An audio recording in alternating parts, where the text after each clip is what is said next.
Welcome, everybody, to my first ever Lone Star Wiffle podcast that I'm starting on all things wiffle ball in the state of Texas, the great state of Texas, and hoping to get things kicked off tonight with some really good crew we have that has joined us.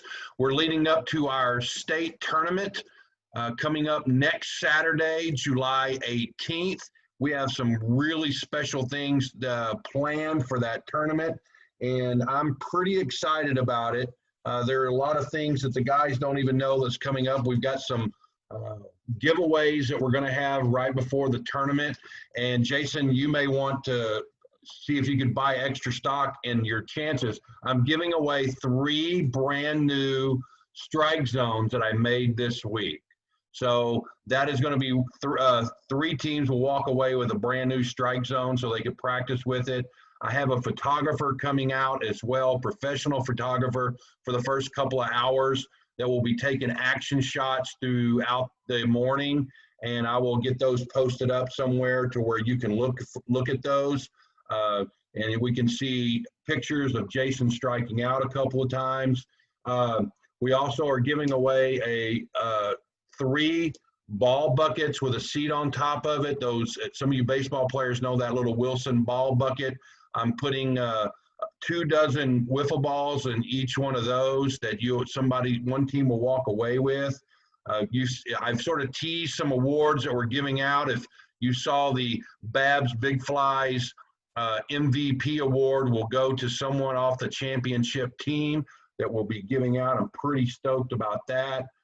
You saw the awards online as well that we're pretty excited about. So we're really excited about this state tournament. It's been the first one in a long time. This is a medium pitch state tournament we're having with 20 teams. You guys don't know this in the room, but I have 3 teams on the waiting list and of teams that have played. So we cut it off at 20 because the bracket's going to work best at 20. We're setting up a 6th field. Those who were here a couple of weeks ago, we had 5. We're setting up a 6th one to get the games in. And we're pretty stoked about it. So with that being said, thank you guys for showing up and for my first ever podcast, and I'm hoping it's the first of many. The guys from Coastal Wiffle Ball were not able to make it tonight, but they are coming, and I'm really excited about another league joining our state tournament, and hopefully we will continue to grow our community in the state of Texas. With me tonight so far, we have the Wings with Nate Moore. Nate, I'm going to unmute you, and you can tell me about how long you guys have been playing wiffle ball and what you guys have accomplished in your career. All right, so we've been playing wiffle ball together since I'd like to say 5th grade or something like that. A couple of the guys on the team started having wiffle ball tournaments in their backyard every summer. So that kept up throughout middle school, and we'd always play when we got together or whatever. And last summer I saw the tournament, so I was just randomly scrolling through Facebook, and I was like, hey, we should do this. So they were like, all right, cool, let's do it, whatever. And then we end up winning both tournaments we played in last summer. So we got 5 guys. 4 out of the 5 of us play college baseball. One of them, our youngest guy, is still playing high school ball right now. So I'm looking forward to a good weekend, and looking forward to really getting to see what everybody's like with a full roster. Nate, now those 2 tournaments that you won, were they both medium pitch or was one of them a fast pitch? They were both medium pitch. We didn't play in any fast pitch last summer. Yeah, I know it's also risky for you guys that are still playing ball to play in a fast pitch tournament because you don't want to hurt your arms, and I completely understand that. There's a lot of people that don't do that. So Nate Moore with the Wings right there. I'm going to skip over to Skylar Burt. Skylar, you can unmute yourself. Skylar Burt is living in the New Braunfels area, and his team is the New Braunfels Whiskey Ducks. Is that correct? Yes, sir. 1 of 2. The other one, Jason Rendon, and his Whiskey Ducks, and we're up here in New Braunfels. Yeah, that's cool. Can you tell me about how that came about? Why you're also the Whiskey Ducks? Really, man. I used to play when I was 16 till when I was 19 up in Dallas in the TWBL Wiffle Ball League that Will Marshall ran. Yeah. And then I moved down here, and I've been out of it for a while now. I'm 24, and just after all this quarantine, I was like, I want to see what's going on in the wiffle ball world. To be honest, kind of miss it, just all the fun and the excitement of it. And I just started joining, seeing if groups would let me join their wiffle ball league, and Jason's league did. And then Jason sent me a friend request, and then the rest is history, really. And here we are now. Yeah, I don't know how they're going to do without you because you sort of carried their team a couple of weeks ago. And now that you're not playing, you sort of split off. There's no telling what they might do when they get here. Yeah, I'm excited to see what happens when we split off like that. I wouldn't say I carried the team. I definitely helped us out a lot. But I did kind of carry it, I guess. But it'll be interesting because the guys I'm bringing, a couple guys played ball in high school. I played ball in college. But they're all rookies to wiffle ball. This will be their first outing ever to actually play in a wiffle ball tournament or anything like that. So it'll be interesting. It's typically there's a learning curve with the rules, and I think the Whiskey Ducks will do much better after they've learned the rules that we're playing. That we hear there is a little bit of a learning curve to do that. And Skylar, you mentioned you played up in Frisco. I'm really disappointed that looks like their league that has been so strong over the last 6 or 7 years is starting to crumble. And I know a lot of that is due with Will's career in baseball coaching. And they had built something up so good. And I know they're not doing anything this summer. I just hope maybe something will come back because there were a lot of guys playing in the Dallas area. And it'd be a shame to lose those players and that momentum.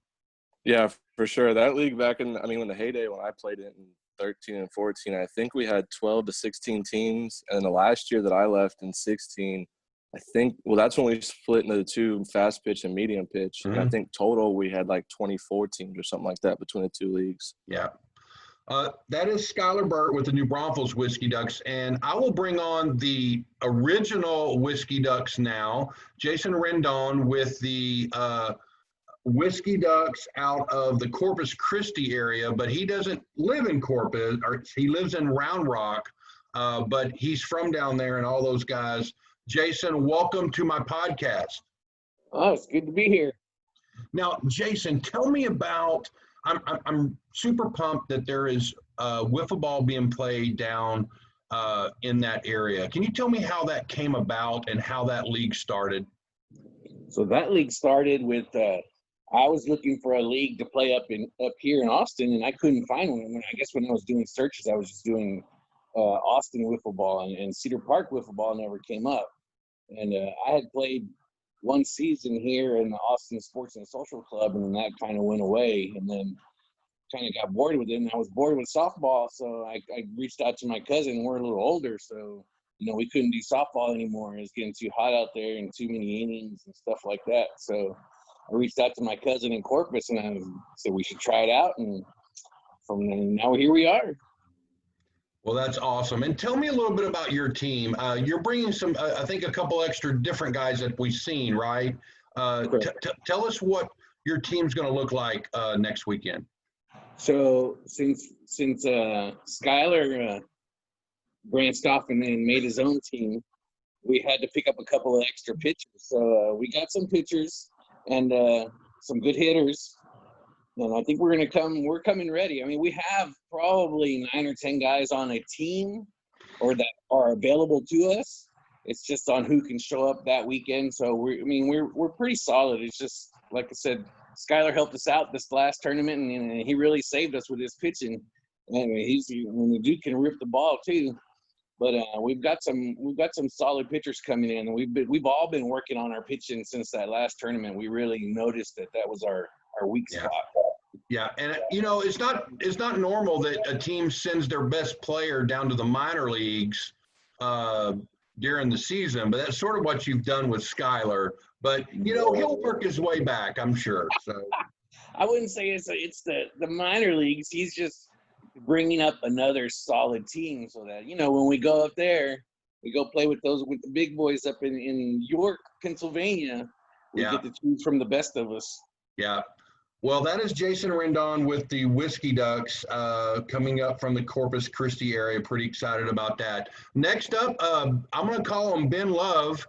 Ben, I saw you play, but you're bringing some guys that none of us have seen. Can you tell us about your team?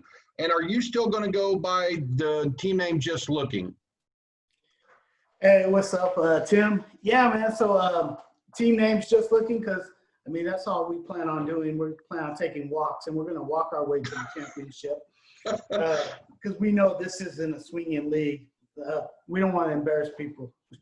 But in all seriousness, yeah, man, I just discovered this, I guess, a couple of weeks ago. One of the neighbors posted on our neighborhood site. They connected me with your Facebook page. And then Jason, I know Jason from South Texas. And from there, it was just like, okay, let me go check this out. And immediately fell in love with this. And so there was a couple guys, and they got put on other teams. And I was like, well, I don't want to get left out. So I picked up a couple of guys. We're all born and raised in California. And they say they have baseball pass, so we'll see. But it's kind of like Jason, I've been working on my pitching really because, again, I know that that's going to be a key part to this. But you watch out for Just Looking. We're going to surprise people. I really hope so. And I'll bring this up, Ben, that we had two teams, and one of them was the team down from Corpus Christi, the other one, that went 0-3, the Reds and your team, Jason. They were called MVP. MVP, but they're going by something else now. The Sign Stealers. Yes. So I'm going to tell you what, those guys, when they left, told me they had a blast. And they just really had a really good time. And there are teams that are showing up that truly are trying to take home that trophy. And there are some teams that are going to be there that, you know what, I just want to be around all these guys in wiffle ball. The ages vary. I don't even know who the oldest player in our league is, or in our tournament.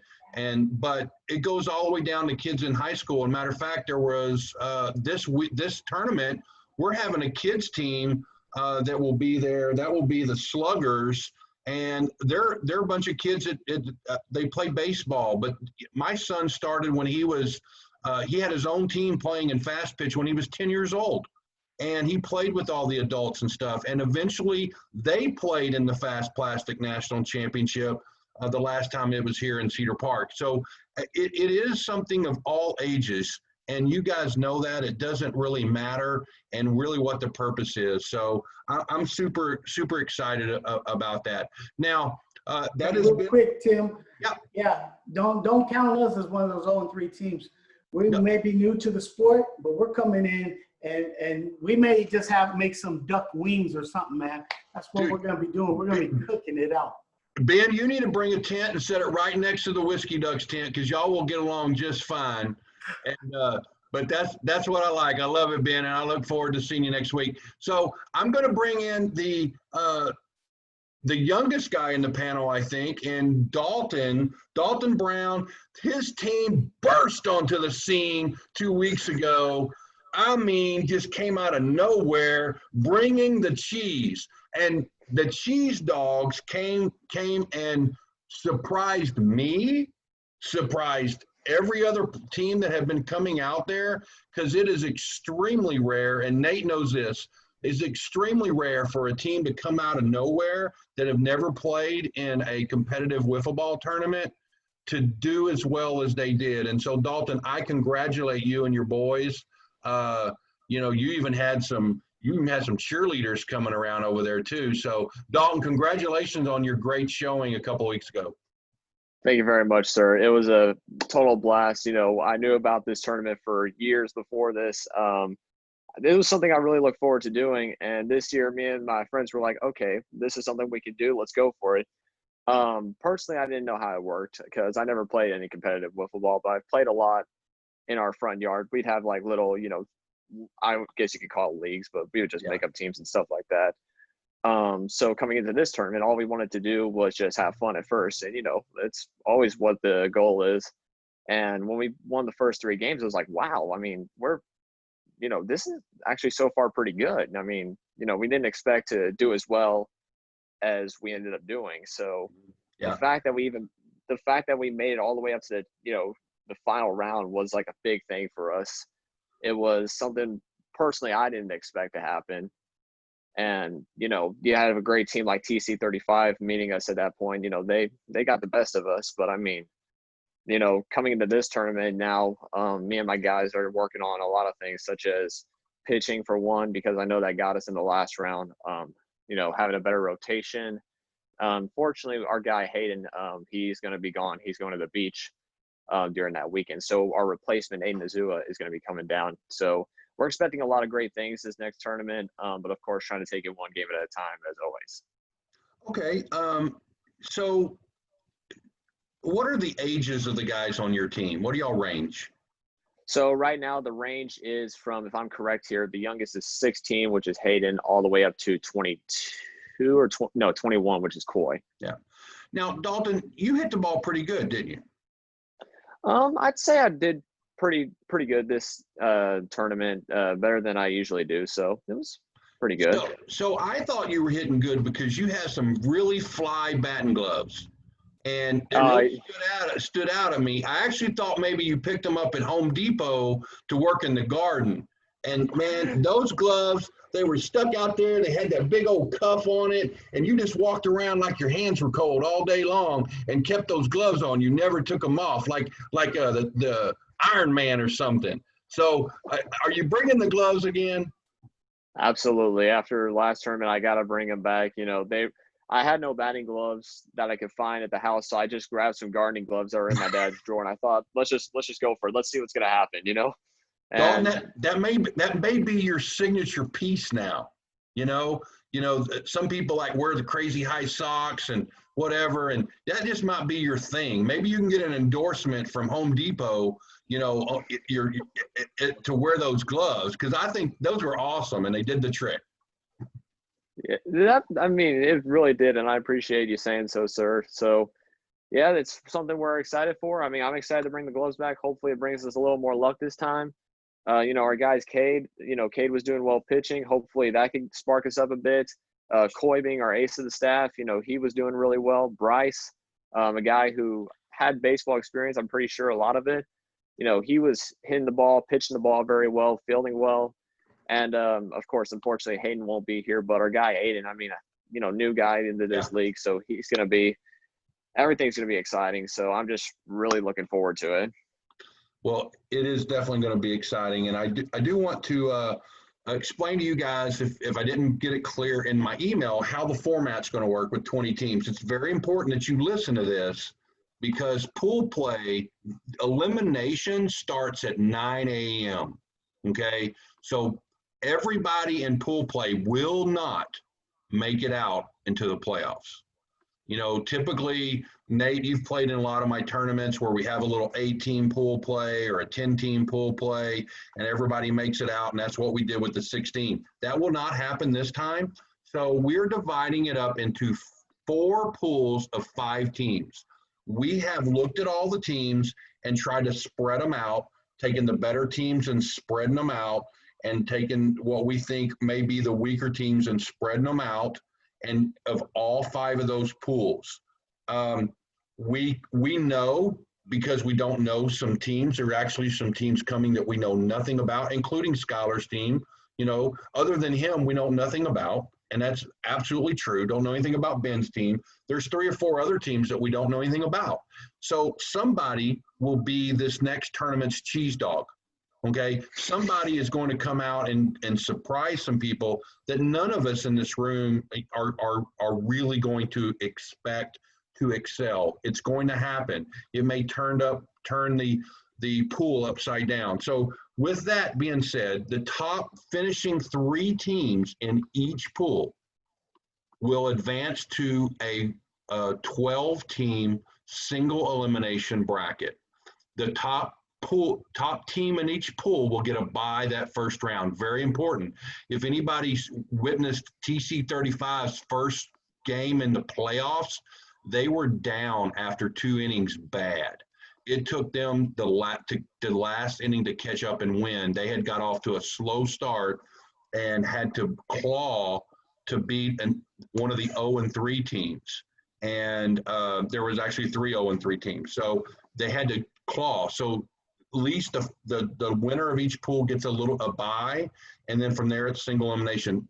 The bottom 2 teams in each pool are going to go to Whataburger for lunch because they'll be done. And so there's where we stand on that. That's how the format is. And so if it plays a part in your mind of how you're going to set your rotation or how you're going to go out and do it, that's something you need to think about of how you're going to go about your game day management in the morning and pool play. So y'all saw a lot of the list of all the teams. Everybody but Nate in here knows almost none of these teams, and I'm going to go over a couple of them or go over the list. Everybody knows TC35. I do want to tell you a little bit about TC35 if you don't know.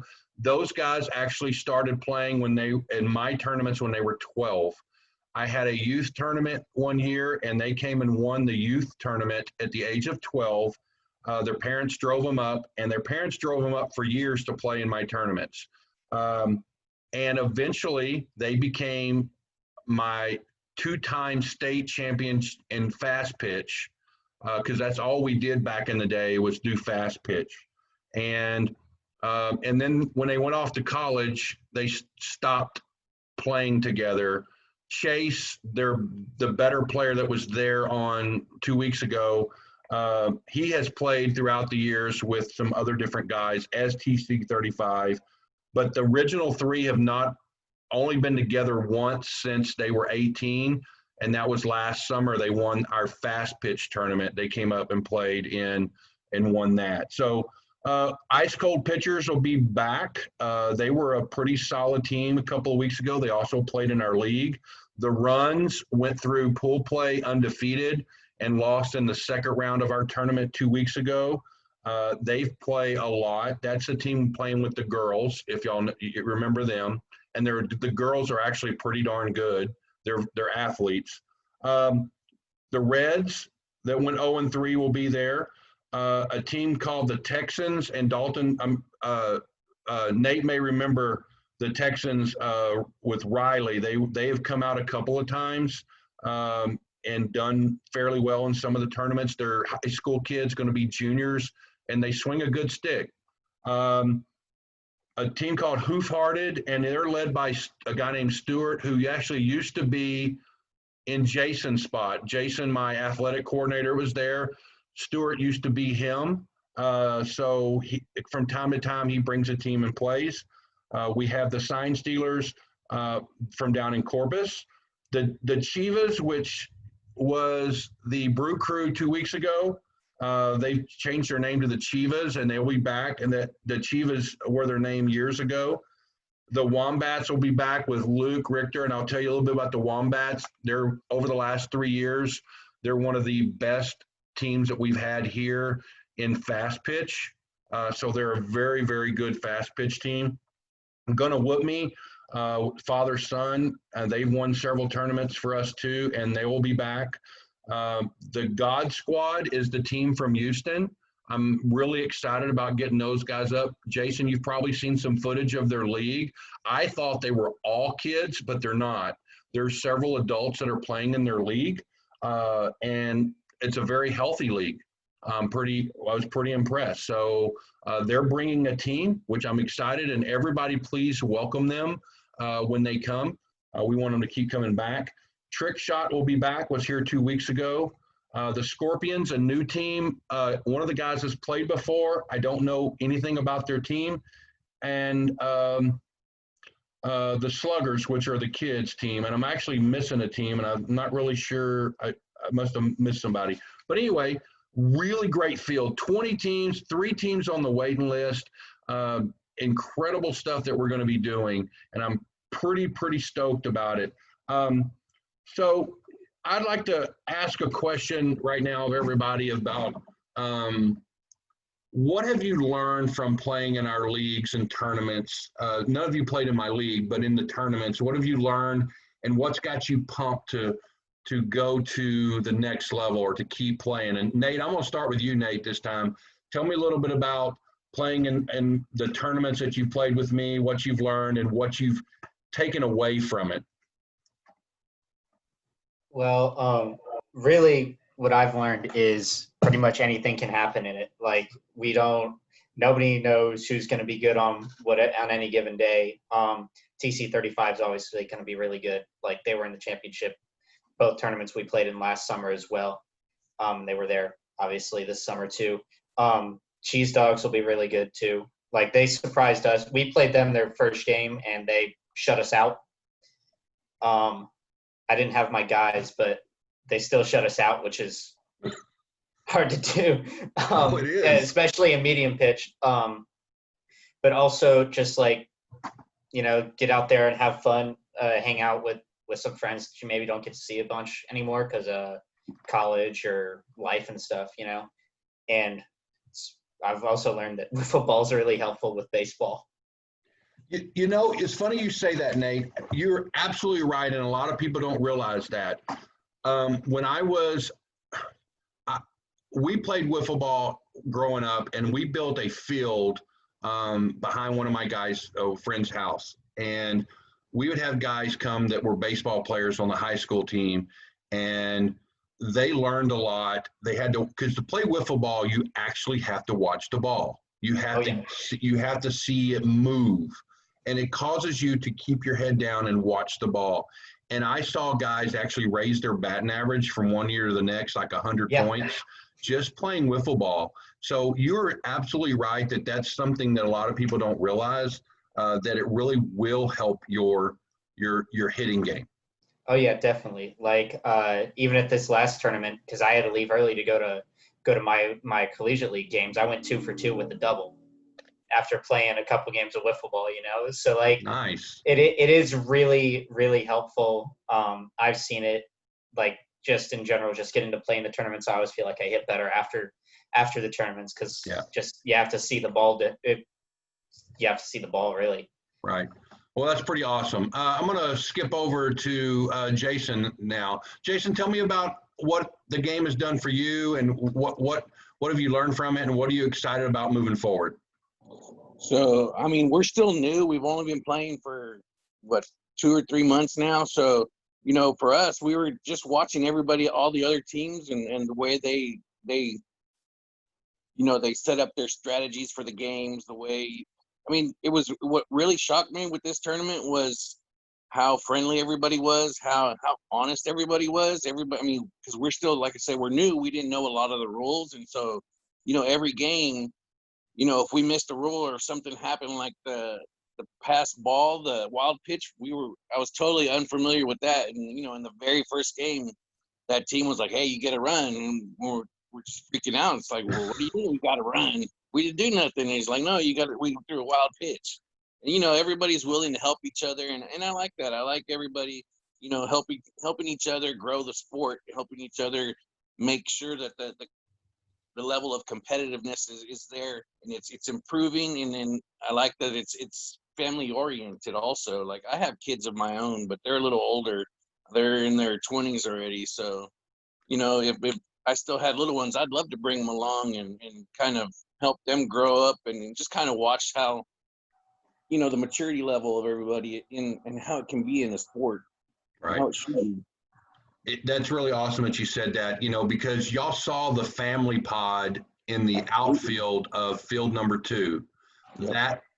That totaled about 20 people, didn't it? And there was a family pod, and that was the runs.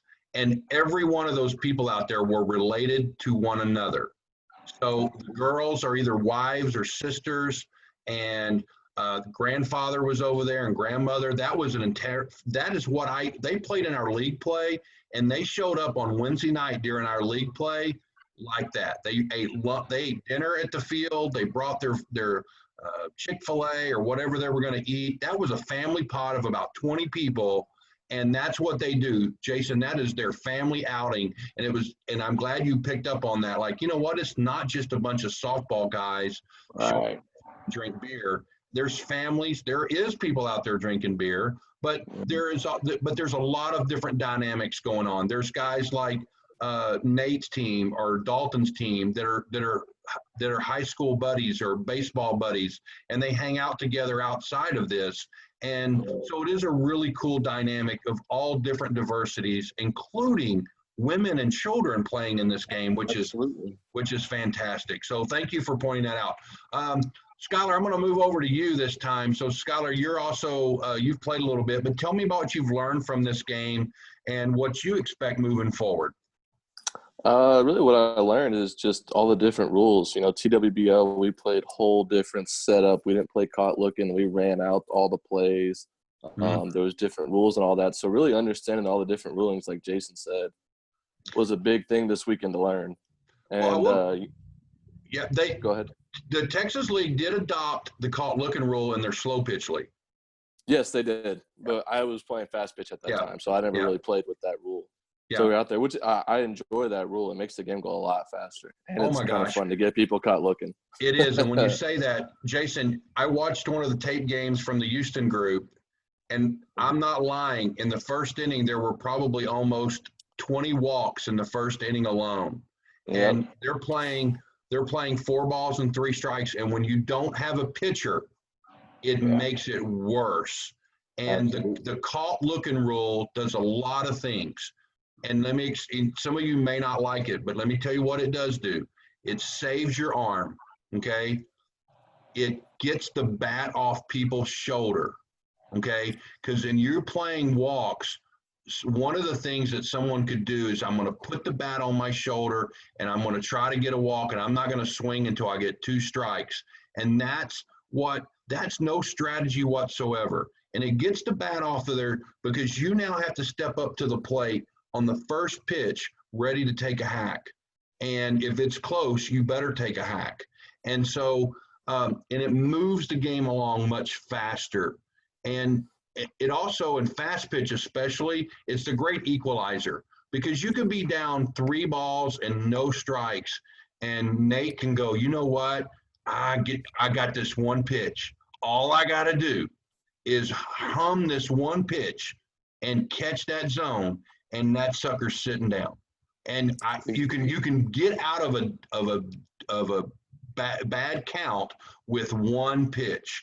And for fast pitch, it's awesome because in real fast pitch, sometimes you don't see swings early, and now you see a lot more swings, which sometimes I have seen generating a little bit more offense and ball movement. So, but anyway, it is a rule that we've done since we started playing, which is, 20 years ago now.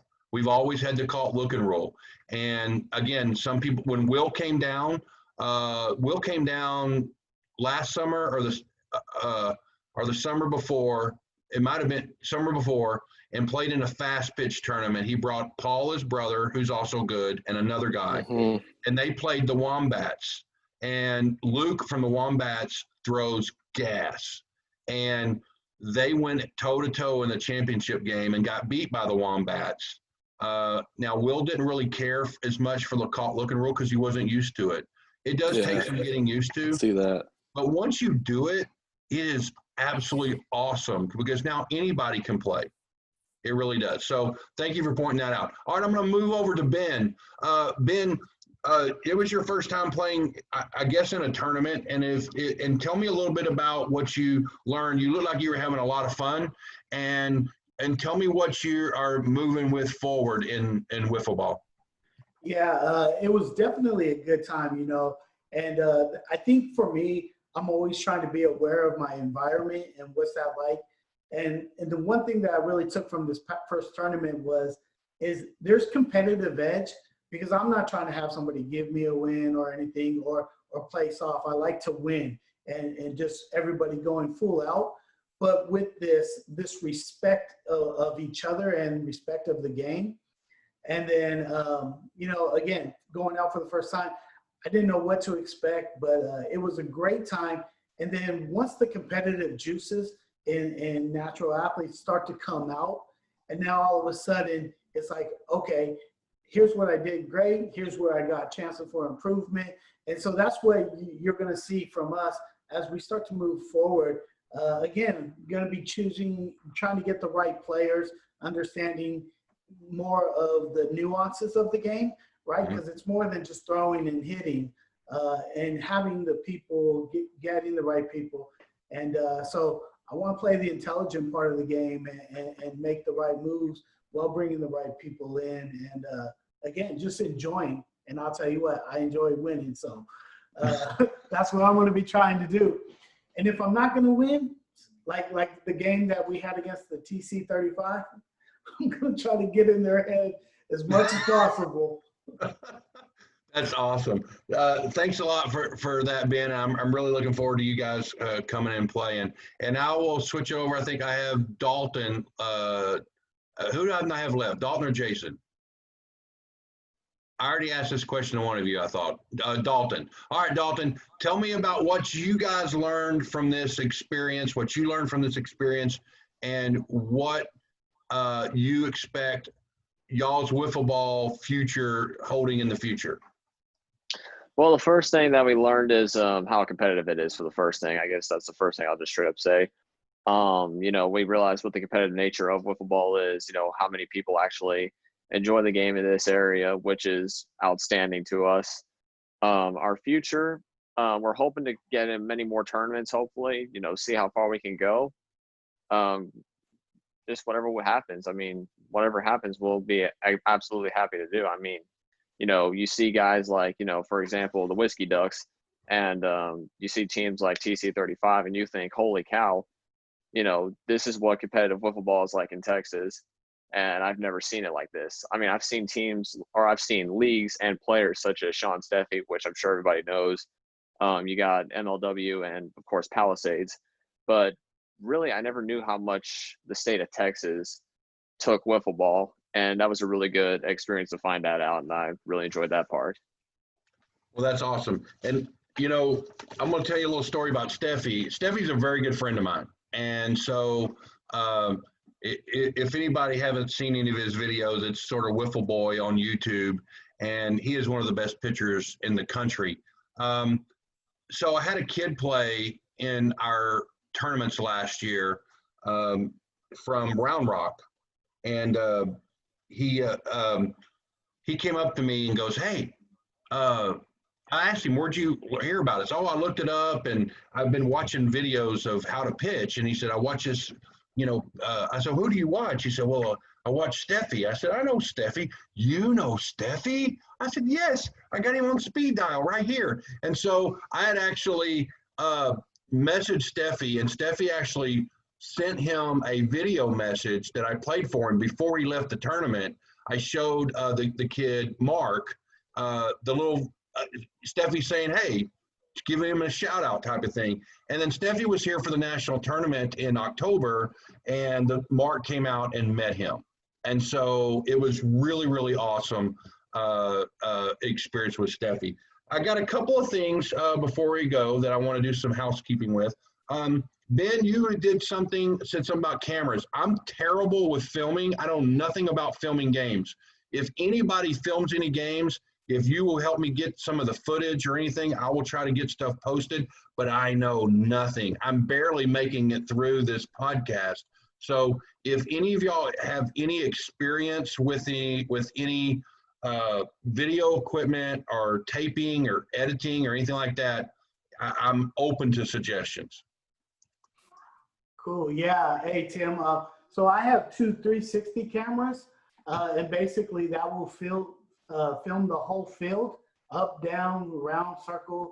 And Yeah. I think that's going to be a real cool opportunity to kind of allow people to see actually what's going on in the whole field rather than just like a pitcher and a batter. Yeah. And so I'm excited to, I'll film those things and send them to you. It's I'm not pretty great with awesome. editing though. So. Awesome. A couple other things. You all got my email on the home run contest on Friday night. Right now, that word Dolphins got a few guys in it. Jason, you're not even signed up for it yet. So, and you may not. So, but I will tell you this, please let your members know. Right now, I only have 10 people signed up, and half of those are Dolphins. So, but please let your teammates know. If you can't come, you owe it to them to let them know, because they'll need to sign up online for $5, just $5. I have a $200 moonshot bat that just got donated. I'm going to post some pictures of it, and the winner of the home run contest is going to win that $200 moonshot bat, and that they could use the next day.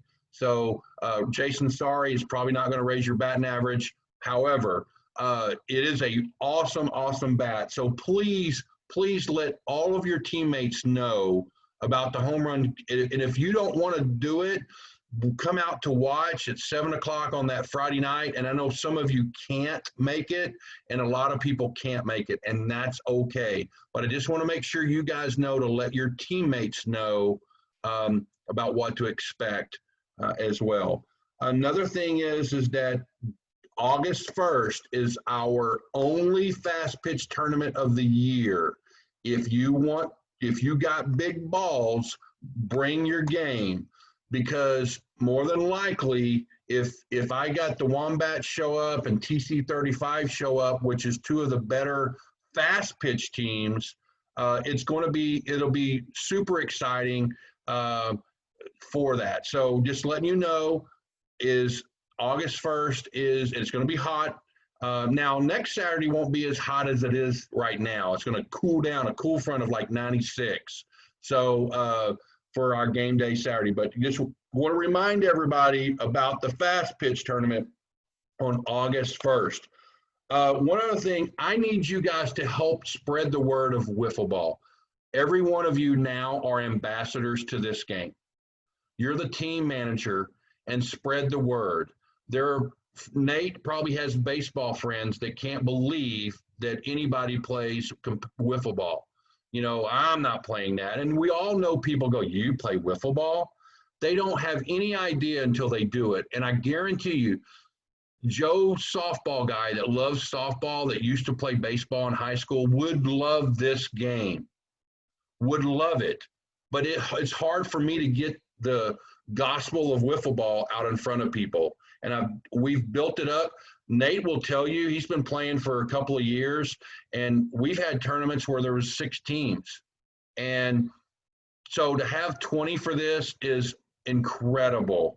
And so I want you guys to continue to treat everybody with respect, talk to everybody at the tournament, tell your friends about playing wiffle ball. We're going to do it won't work for everybody, but this fall, if COVID lets us do it, we will have another fall Wednesday night wiffle ball league under the lights. Not at that park. We do it somewhere else, and it's under the lights on Wednesday night here in Cedar Park at a softball field.